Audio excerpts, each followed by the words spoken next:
Hi everyone, welcome back to जिज्ञासा की। और आज की इस क्लास में हम सीखने वाले हैं कि एक कंपनी अपने शेयर्स पब्लिक को कैसे इश्यू करती है और इन इश्यूड किए गए शेयर्स की एंट्री अपने बुक्स ऑफ अकाउंट में कैसे करती है। सबसे पहले ये समझते हैं कि भाई शेयर किसे कहते हैं। एक कंपनी की जो टोटल कैपिटल होती है, कंपनी इस टोटल कैपिटल को छोटी छोटी इकाइयों में यानी स्मॉल यूनिट्स में डिस्ट्रीब्यूट कर देती है और इन्हीं स्मॉल यूनिट्स को शेयर के नाम से जाना जाता है। फॉर एग्जाम्पल कि एक कंपनी है, उसकी टोटल ऑथराइज कैपिटल है 10 लाख रुपया। कंपनी इस 10 लाख रुपए की कैपिटल को क्या कर रही है, छोटी छोटी यूनिट्स में बांट दे रही है और इन्हीं छोटी छोटी यूनिट्स को शेयर के नाम से जाना जाता है।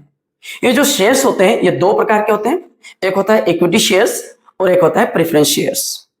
कंपनी से रिलेटेड जितनी भी थ्योरी है उस थ्योरी का मैं सेपरेट एक वीडियो कंप्लीट अलग से बनाऊंगा और टोटल थ्योरी में उसमें डिस्कस करने वाला हूं। बट आज की हमारी इस वीडियो में हमारा पूरा फोकस होने वाला है इश्यू ऑफ शेयर से रिलेटेड न्यूमेरिकल पर। अगर हम बात करें इश्यू ऑफ शेयर की, तो एक कंपनी अपने शेयर्स को दो तरीके से इश्यू कर सकती है। एक कर सकती है एट पार और एक एट प्रीमियम। क्या होता है एट पार और क्या होता है एट प्रीमियम, समझते हैं एक एग्जांपल से। समझिए कि भाई एक कंपनी है, उस कंपनी के शेयर की फेस वैल्यू है, let's take an example of 100 rupees. यानी कि एक कंपनी, उसके शेयर की फेस वैल्यू है 100 रुपीज। अगर कोई कंपनी अपने शेयर को फेस वैल्यू पर ही पब्लिक को इश्यू करती है तो इसे इश्यू एट पार के नाम से जाना जाता है। एट पार का मतलब होता है सेम प्राइस पर, यानी कि कंपनी अपने 100 रुपए के शेयर को 100 रुपए में ही पब्लिक को इश्यू कर रही है, इसे एट पार कहते हैं। वहीं पर जब एक कंपनी अपने शेयर को अपनी फेस वैल्यू से ज्यादा की कीमत पर पब्लिक को इश्यू करती है तो इसे इश्यू एट प्रीमियम के नाम से जाना जाता है। फॉर एग्जांपल, कंपनी के शेयर की फेस वैल्यू है 100 रुपीज और कंपनी अपने शेयर को पब्लिक को इश्यू कर रही है 110 रुपीज में, यानी कि 10 रुपीज क्या कर रही है, कंपनी एक्स्ट्रा ले रही है पब्लिक से और इस 10 रुपीज को ही क्या कहा जाता है, प्रीमियम के नाम से जाना जाता है। अगर हम बात करें कंपनी की, तो जब कंपनी शेयर इश्यू करती है पब्लिक को, तो जितना भी शेयर इश्यू करती है पब्लिक से, कंपनी या तो पूरा पैसा लमसम ले सकती है या इंस्टॉलमेंट में ले सकती है। अगर कंपनी मान लीजिएगा कि 100 रुपए का शेयर है और 100 रुपए के शेयर को 100 रुपए पर ही क्या करती है, पब्लिक को इश्यू करती है, यानी कि एट पार क्या कर रही है, इश्यू कर रही है। और कंपनी चाहे तो 100 रुपए का शेयर एक साथ लमसम में ले सकती है या फिर क्या कर सकती है, इंस्टॉलमेंट में भी शेयर की वैल्यू या शेयर की जो भी अमाउंट बनता है वो पब्लिक से रिसीव कर सकती है। तो जब भी एक कंपनी अपने शेयर्स को की वैल्यू को क्या करती है, इंस्टॉलमेंट में रिसीव करती है, तो इनमें जो पहला इंस्टॉलमेंट बनता है वो बनता है एप्लीकेशन का, है ना, और जो सेकंड बनता है वो बनेगा अलॉटमेंट का। और इसके बाद अलॉटमेंट के बाद जितना भी अमाउंट बचा है उसको लेने के लिए कंपनी जितने भी इंस्टॉलमेंट बनाएगी उन्हें हम कॉल के नाम से जानते हैं। समझते हैं फॉर एग्जांपल कि भाई कंपनी ने क्या करा, कुछ शेयर्स थे जो कि मार्केट में पब्लिक को इश्यू करे, 100 रुपए वाले शेयर्स थे और इस 100 रुपए वाले शेयर्स पर कंपनी ने पब्लिक से बोला कि भाई एप्लीकेशन पर आप हमें दे दीजिएगा 10 रुपया और अलॉटमेंट पर दे दीजिएगा 20 रुपया और वहीं पर है ना बाकी का जो बचा है उसको दो किस्तों में यानी कि 35-35 रुपए है ना, फर्स्ट एंड सेकंड कॉल पर कंपनी को पे कर दीजिएगा। तो जब कंपनी अपने शेयर की वैल्यू पब्लिक से इंस्टॉलमेंट में मांगती है तो पहली जो किस्त बनेगी, इंस्टॉलमेंट बनेगी, वो बनेगी एप्लीकेशन की, सेकंड अलॉटमेंट की एंड बाकी अलॉटमेंट के बाद जितनी भी होंगी उन्हें हम कॉल के नाम से जानते हैं। आज की इस वीडियो में हम एक न्यूमेरिकल क्वेश्चन लेते हैं और डिटेल में समझते हैं कि कैसे कंपनी अपने शेयर्स पब्लिक को इश्यू करती है। एक एग्जांपल लेते हैं कि एक कंपनी है जिसके पास में 10,000 शेयर्स है और पर शेयर वैल्यू है 10 रुपया। कंपनी इन 10 रुपए के शेयर्स को 10 रुपए में ही क्या करती है, पब्लिक को इश्यू करती है। यानी क्या करती है, इन 10 रुपए को जो है एक साथ लमसम में भी पब्लिक से मांग सकती है या पब्लिक से एक साथ ना मांगकर कंपनी क्या कर सकती है, इनको इंस्टॉलमेंट में भी मांग सकती है। अगर कंपनी इंस्टॉलमेंट में पैसा मांग रही है तो पहला इंस्टॉलमेंट बनने वाला है एप्लीकेशन का, सेकंड बनेगा अलॉटमेंट का, थर्ड बनेगा कॉल का और इसके बाद भी अगर हमें पैसा रिसीव नहीं होता है तो इसके बाद जो हम इंस्टॉलमेंट बनाएंगे उसको भी क्या बोलेंगे, कॉल। तो फर्स्ट कॉल, सेकंड कॉल और इस तरह से कॉल चलती चली जाएगी। सपोज कीजिएगा कि हमने 10 रुपए था, है ना, 3 रुपए मांगे एप्लीकेशन पर, 3 रुपए अलॉटमेंट पर, 2 फर्स्ट कॉल पर और बाकी का जो रिमेनिंग 2 रुपया है उसको हमने कब मांगा है, तो ना कॉल सेकंड पर मांगा है। अब इन जितनी भी जो 4 इंस्टॉलमेंट बनी है, इन चारों इंस्टॉलमेंट से रिलेटेड 2-2 जर्नल एंट्री होने वाली है। अब पहली जो एंट्री होगी वो किसकी होगी? एप्लीकेशन की। एप्लीकेशन के टाइम पर जब कंपनी पैसा मांगती है ना, तो एप्लीकेशन के टाइम पर कंपनी जो पैसा रिसीव करती है वो करती है इन एडवांस। तो एप्लीकेशन के टाइम पर पहला पैसा कंपनी को रिसीव होगा तो बैंक अकाउंट हो जाएगा डेबिट। ऑलराइट, और बैंक अकाउंट डेबिट होकर ये पैसा जिनने भी दिया है उनका नाम नहीं लिखेंगे हम, क्योंकि बहुत सारे लोग होंगे, तो उनके स्थान पर हम एक अकाउंट खोलेंगे और उसका नाम रखेंगे हम share application account. Share application account, right. अब जैसे हमें एप्लीकेशन मनी क्या हो जाती है, कंप्लीटली रिसीव हो जाती है, फिर हम इस एप्लीकेशन को क्या करते हैं, है ना, फाइनली शेयर कैपिटल अकाउंट पर ट्रांसफर कर देते हैं। तो जो सेकंड एंट्री बनती है, सेकंड एंट्री बनेगी जो शेयर एप्लीकेशन अकाउंट है, शेयर एप्लीकेशन अकाउंट है, इसे हम ट्रांसफर कर देंगे टू शेयर कैपिटल अकाउंट में। ऑलराइट, और इस तरह से जो पहला हमारा ट्रांजेक्शन था एप्लीकेशन का वो कंप्लीट हो जाता है। एप्लीकेशन के टाइम पर हमें पैसा एडवांस में रिसीव होगा, बाकी अलॉटमेंट के टाइम पर हमें क्या करना पड़ेगा, पहले हमारे जो शेयर होल्डर्स होंगे उन्हें हमें कॉल करना पड़ेगा, है ना, उन्हें बताना पड़ेगा कि हमने उनसे कितना पैसा डिमांड कर रहे हैं या हमें उनसे कितना पैसा रिसीव करना है।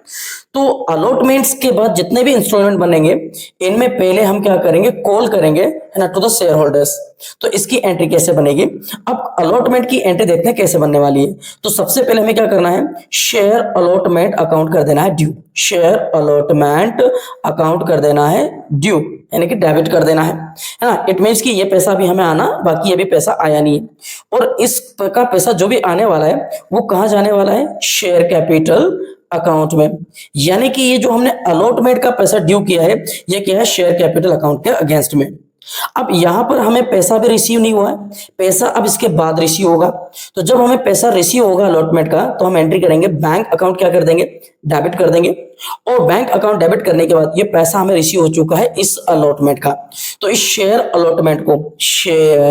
अलॉटमेंट को हम क्या कर देंगे, डेबिट से क्रेडिट। और इस तरह से एक बार शेयर अलॉटमेंट डेबिट हो जाएगा और एक बार क्रेडिट, और इस तरह से शेयर अलॉटमेंट अकाउंट भी क्या हो जाएगा, कैंसिल हो जाएगा, राइट। और इसी तरह से सेम टू सेम हम किसके साथ करने वाले हैं, कॉल फर्स्ट और कॉल सेकंड के साथ। तो सबसे पहले हम क्या करेंगे, कॉल वन को ड्यू करेंगे। तो एंट्री कैसे बनाएंगे, एंट्री बनाएंगे share first call account due करेंगे, डेबिट्स। ऑलराइट, और ये जो भी पैसा आएगा ये ट्रांसफर किया जाएगा शेयर कैपिटल अकाउंट के अंदर, राइट। अब यहां पर हमें अभी पैसा रिसीव हुआ नहीं है, यहां पर अभी हमारे फर्स्ट कॉल अमाउंट क्या है, फर्स्ट कॉल अमाउंट अभी हमारा ड्यू है। और इसके बस जस्ट बाद हमें क्या होगा, पैसा रिसीव होगा शेयर होल्डर से पैसा रिसीव होगा फर्स्ट कॉल का। तो एंट्री बनेगी बैंक अकाउंट क्या हो जाएगा, डेबिट, बैंक यहाँ पर रिसीवर हो जाएगा। और ये जो हमारा शेयर फर्स्ट कॉल अकाउंट जो कि हमने डेबिट किया था, इसका पैसा हमें यहाँ रिसीव हो चुका है, इसीलिए इस वाले अकाउंट की हमें कोई रिक्वायरमेंट नहीं है, तो इसे हम डेबिट से क्या कर देंगे, क्रेडिट कर देंगे, टू ना cancel it out to share first call account, right. Call account क्या जाएगा, क्रेडिट हो जाएगा। सेम टू सेम चीज हम किसके साथ करने वाले हैं, सेकंड एंड फाइनल कॉल के साथ करने वाले हैं। तो इस तरह से जब एक कंपनी अपने शेयर्स क्या करती है, पब्लिक को इश्यू करती है, और उन इश्यूज पर जो अमाउंट होता है उन्हें इंस्टॉलमेंट पर क्या करती है, डिमांड करती है या रिसीव करती है। तो कुछ ना इस तरह की एंट्री हमें करना होता है। अब डिटेल में इस एंट्रीज को समझने के लिए मैंने एक एग्जाम्पल लिया है, क्वेश्चन है, Reena limited made an issue of 10,000 equity shares of 10 rupees each. Reena limited ने 10,000 इक्विटी शेयर मार्केट में इश्यू करे 10 रुपए वाले, और उन पर अमाउंट पेबल है 3 रुपया एप्लीकेशन पर और 3 रुपया अलॉटमेंट पर, 2 रुपया फर्स्ट कॉल पर, और बाकी का जो पैसा बचा हुआ है उसे हम कब रिसीव करेंगे, first second and final call पर रिसीव करने वाले हैं। इट मीन्स कि ये बिल्कुल एक सिंपल सा केस है। क्या हो रहा है कि भाई 10,000 शेयर है जो कि कंपनी ने इश्यू किए, पर शेयर प्राइस है 10 रुपया। 10 रुपए पर कंपनी क्या कर रही है, 3 रुपए एप्लीकेशन पर मांग रही है, 3 रुपए अलॉटमेंट पर मांग रही है, और 2 रुपए फर्स्ट कॉल पर मांग रही है। तो इस तरह से 8 रुपए हो गए। बाकी का जो बैलेंस बचा 2 रुपया वो हम कब रिसीव करेंगे, सेकंड एंड फाइनल कॉल पर रिसीव करने वाले हैं, राइट। तो देखते हैं इनकी एंट्री कैसे की जाती है। पहली जो एंट्री बनेगी उसमें हम बैंक अकाउंट क्या करेंगे, डेबिट, और इक्विटी शेयर एप्लीकेशन अकाउंट को कर देंगे क्रेडिट, क्योंकि एप्लीकेशन के टाइम पर हम 3 रुपए मांग रहे हैं और पर शेयर 3 रुपए मांग रहे हैं, तो टोटल 10,000 शेयर्स थे। तो इस तरह से टोटल कितना रिसीव होगा हमें एप्लीकेशन पर, 30,000 रुपया होगा, राइट। इसके बाद अब जैसे हमें एप्लीकेशन पर पैसा रिसीव हो जाता है, अब हम इस एप्लीकेशन को क्या करेंगे, शेयर कैपिटल अकाउंट पर ट्रांसफर कर देंगे। तो एंट्री बनेगी, इक्विटी शेयर एप्लीकेशन अकाउंट हो जाएगा डेबिट और शेयर कैपिटल अकाउंट हो जाएगा क्रेडिट। और इस तरह से एप्लीकेशन का पैसा हमारे पास हो जाएगा रिसीव और इसकी एंट्री जाती है कंप्लीट। एप्लीकेशन के बाद जो सेकंड आता है वो आता है अलॉटमेंट का। तो अलॉटमेंट के टाइम पर हमें क्या करना पड़ेगा, पहले कॉल करना पड़ेगा, उसके बाद हमें पैसा रिसीव होगा। तो कॉल के टाइम पर हम क्या करेंगे, अलॉटमेंट अकाउंट को क्या करेंगे, डेबिट करेंगे, ऑलराइट। और इसकी एंट्री करेंगे equity share allotment account debit. Total कितना रुपया मांग रहे हैं हम, 30,000 रुपया, क्योंकि 3 रुपया मांग रहे हैं हम पर शेयर पर, है ना, अलॉटमेंट के टाइम पर। तो टोटल 10,000 शेयर इश्यू किए थे और एक शेयर पर 3 रुपया, तो टोटल 10,000 शेयर पर बनता है 30,000। ऑलराइट, इस तरह से equity share allotment account debit हो जाएगा 30,000 से और ये अमाउंट हो जाएगा हमारा ड्यू। और ये equity share allotment account due हुआ है इक्विटी शेयर कैपिटल अकाउंट के अगेंस्ट। इसके बाद जब भी नेक्स्ट एंट्री बनेगी, नेक्स्ट एंट्री में पैसा हमें रिसीव होगा, तो रिसीव जो होगा तो उसकी एंट्री जो हम करेंगे वो करेंगे बैंक अकाउंट हो जाएगा डेबिट। टोटल 30,000 रुपए में रिसीव हो चुके हैं और ये बैंक में 30,000 जो रुपए हमें रिसीव हुआ है वो हमें रिसीव हुआ है ना, शेयर अलॉटमेंट अकाउंट का। तो इक्विटी शेयर अलॉटमेंट अकाउंट को हमने डेबिट किया था जब हमने कॉल किया था, जब हमारा पैसा ड्यू था। अब हमें पैसा रिसीव हो चुका है, इसीलिए इक्विटी शेयर अलॉटमेंट अकाउंट को हम क्या कर देंगे, है ना, क्रेडिट कर देंगे और इस तरह से equity share allotment account cancel हो जाएगा। नेक्स्ट अब हमारा जो पैसा आता है वो है फर्स्ट कॉल का। फर्स्ट कॉल पर हम 2 रुपया मांगेंगे, तो टोटल जो हम बिल बनाएंगे, क्लियर है, वो बिल बनेगा टोटल कितने रुपए का, 20,000 का, क्योंकि 10,000 टोटल शेयर है, पर शेयर 2 रुपए है, इस तरह से बनता है 20,000 रुपया, है ना। तो यहाँ पर equity share first call account क्या हो जाएगा, ड्यू डेबिट, है ना। और ये जो भी पैसा आएगा उसे हम कहाँ ट्रांसफर करेंगे, इक्विटी शेयर कैपिटल अकाउंट में। अभी हमें पैसा रिसीव नहीं हुआ है ना, ये हमारा फर्स्ट कॉल मनी है जो कि अभी ड्यू है। अब जैसे हम ये कॉल करेंगे, इसके बाद हमें शेयर होल्डर पेमेंट करेंगे, तो पेमेंट करेंगे तो उसकी एंट्री क्या होगी, बैंक में पैसा आएगा तो बैंक अकाउंट हो जाएगा डेबिट। टोटल कितना 1,000 रुपया आ रहा है, 20,000 रुपये। और जैसे पैसा आ जाता है हमारे पास, है ना, फर्स्ट कॉल का, तो इस इक्विटी फर्स्ट कॉल अकाउंट को जिसे हमने डेबिट किया था, इसे हम क्या कर देंगे, कैंसिल करने के लिए क्रेडिट कर देंगे और इस तरह से फर्स्ट कॉल अमाउंट भी हमें रिसीव हो जाएगा। अब फाइनल कॉल किया जाएगा। फाइनल कॉल के टाइम पर जो एंट्री बनेगी वो कुछ इस तरह से होगी कि equity share second and final call account debit होगा 20,000 से, क्योंकि इस टाइम पर भी हम कितना रुपया मांगेंगे, 2 रुपया। टोटल शेयर कितने हैं, 10,000। तो इस तरह से 20,000 का बिल बनेगा और इस equity share second and final call account को हम कर देंगे ड्यू 20,000 से। और जो भी ये 20,000 रुपए है, ये है किसके against, equity share capital account के, यानी कि यहाँ पर इक्विटी शेयर कैपिटल अकाउंट को कर दिया जाएगा क्रेडिट।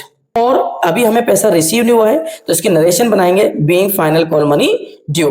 जैसे हमारा ये वाला बिल बन जाएगा, ये कॉल हो जाएगा, कॉल होने के बाद हमें पैसा रिसीव होगा। पैसा रिसीव होगा तो एज यूजुअल हम बैंक अकाउंट को क्या कर देंगे, डेबिट। 20,000 टोटल 100% अमाउंट में रिसीव हो चुका है। और जैसे पैसा रिसीव होगा तो जिस कॉल का पैसा रिसीव हुआ है उसको हम क्या कर देंगे, क्रेडिट कर देंगे। तो बैंक अकाउंट में पैसा रिसीव हुआ है equity share second and final call का, तो उस equity share and share second and final call account को हम क्या कर देंगे, डेबिट से क्रेडिट। और इस तरह से हमारी एंट्री हो जाती है कंप्लीट। तो आज की इस वीडियो में सिर्फ यहीं तक। अगर वीडियो से कुछ सीखने को मिला है, इंफॉर्मेटिव अगर थोड़ी भी आपको वीडियो लगी है, तो प्लीज वीडियो को लाइक करें, अपने दोस्तों के साथ शेयर करें। और अगर हाँ, अपने चैनल को अभी तक सब्सक्राइब नहीं किया तो चैनल को सब्सक्राइब कर ले, ताकि इसी तरह की वीडियो आपको मिल सके सबसे पहले। Thank you very much.